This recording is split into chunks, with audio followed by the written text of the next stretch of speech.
கிரிக்கெட்டோட அடையாளமாக கருதப்படும் கிங் கோலி நீங்கள் இப்படி பண்ணலாமா என்ன? உங்ககிட்டேருந்து இதை நான் கொஞ்சம் கூட எதிர்பார்க்கல. நேற்று நடந்த மேட்ச்சில் ஆர்சிபி எஸ்ஆர்ஹெச், இதில் எஸ்ஆர்ஹெச் 250 அடித்து பெரிய டார்கெட் கொடுத்துருப்பாங்க. ஆனால் நம்பர் 1 குவாலிஃபைட் ஆகிறதுக்கு ஆர்சிபிக்கு 166 போதும். அதை அடித்து அவங்க வந்துட்டாங்கன்னு வச்சுக்கோங்க. ஆனால் மேட்ச்சில் இது இல்லாமல் ஒன்று நடந்துச்சு. அதுதான் எனக்கு கொஞ்சம் ஒரு மாதிரியா இருந்துச்சு.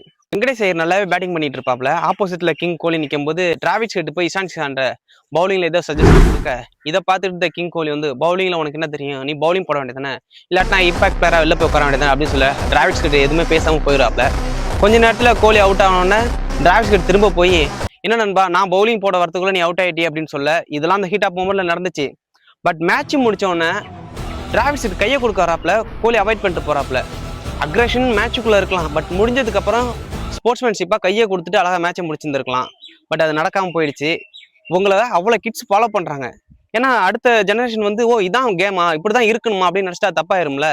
நீங்கள் கையை கொடுத்தே மேட்சை முடிச்சிருக்கலாம். மேலும் இந்த மாதிரி வீடியோ பார்க்க நம்ம சேனலை ஃபாலோ பண்ணிக்கிறேன்.